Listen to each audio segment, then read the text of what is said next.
So I'm going to jump to the browser and I'll open up a new tab and do a search for Flexslider.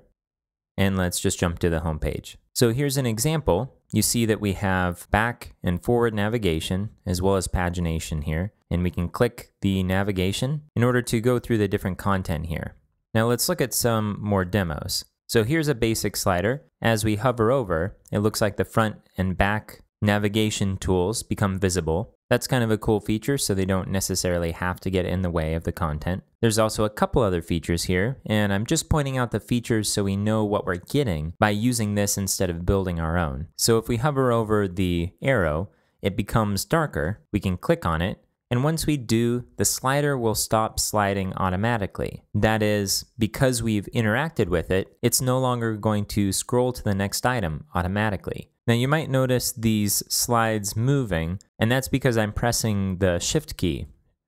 I have to hold down the Shift key in order to add my little highlighter here. So it's going to shift it every time I do that. So it's clear that there's keyboard navigation as well, which is nice.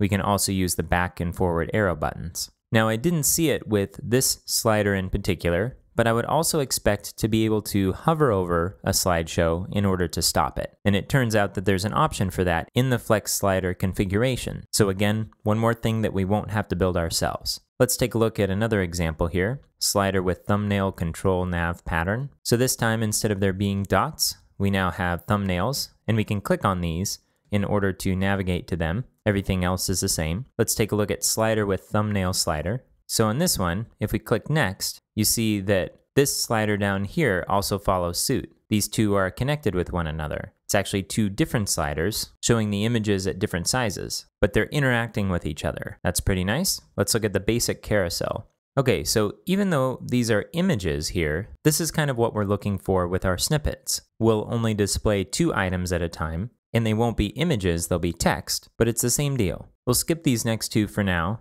and let's look at one that includes some other content besides images. So this one has a video, and it slides to the images. So it's a combination of images and video. And notice that when we click the next button, when we get to the end, it actually takes us back to the beginning. This is also a nice feature that we won't have to build. Okay, so none of these examples show using something other than media, that is, images and video, but Flexslider can be used with any HTML.